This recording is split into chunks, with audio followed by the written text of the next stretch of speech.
Nepotism అంటూ కొందరు stars మీద కమెంట్స్ చేయడం చూస్తూ ఉంటాం. స్టార్కి వారసుడు కాబట్టే స్టార్ అయ్యాడు అంటూ హీరోలను తేలికగా తీసి పారేస్తూ ఉంటారు. అయితే వారసత్వం అనేది గ్రాండ్ లాంచ్కి ఉపయోగపడుతుందంతే. ప్రతిభను ఏదైనా ప్రత్యేకతను లేకుండా ఎవరు స్టార్ కాలేరు.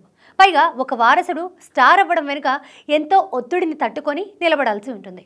తాజాగా ఈ విషయంలో రామ్ చరణ్పై రామ్ పోతినేని కీలక వ్యాఖ్యలు చేశాడు.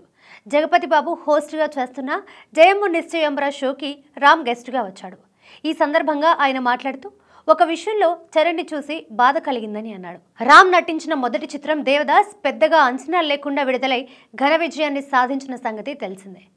దేవదాస్ మూవీ బ్లాక్ బస్టర్ అయ్యాక స్పెషల్ స్క్రీనింగ్కి చిరంజీవి రామ్ చరణ్ వచ్చారు. ఆ సమయంలో చరణ్ని చూసి తనకి కూడా చిరంజీవి లాంటి స్టార్ ఫాదర్ ఉంటే బాగుండేది, మంచి లాంచింగ్ ఉండేదని రామ్ అనుకున్నాడట. కానీ ఆ తర్వాత చరణ్పై ఉన్న ప్రెషర్ చూసి బాధపడ్డానని రామ్ తెలిపాడు. తండ్రి లెగసీని కొనసాగించడానికి చరణ్ ఎంత కష్టపడతాడో, ఎంత ఒత్తిడిని అనుభవించాడో కొంతమందికి మాత్రమే అర్థమవుతుందని రామ్ అభిప్రాయపడ్డాడు. చిరంజీవి చరణ్ గురించి రామ్ చేసిన కమెంట్స్ ప్రస్తుతం సోషల్ మీడియాలో వైరల్గా మారాయి. చిరంజీవి కొడుకు కాబట్టే చరణ్ స్టార్ అయ్యాడని కొందరు తేలికగా తీసి పారేస్తూ ఉంటారు.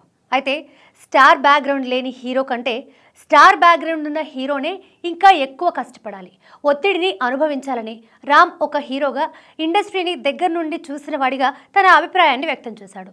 రామ్ కమెంట్స్పై సోషల్ మీడియాలో ప్రశంసలు కురుస్తున్నాయి. ముఖ్యంగా మెగా అభిమానులు రామ్ని ప్రశంసిస్తున్నారు. నెపోటిజం అంటూ నోరు జారకుండా నిజాలు మాట్లాడాడు అంటూ మెచ్చుకుంటున్నారు. కాగా రామ్ త్వరలో ఆంధ్ర కింగ్ తాలూకాతో ప్రేక్షకులను పలకరించనున్నాడు. నవంబర్ 28న విడుదల కానున్న ఈ సినిమాలో రామ్ ఒక స్టార్ హీరోకి అభిమానిగా కనిపిస్తుండడం విశేషం.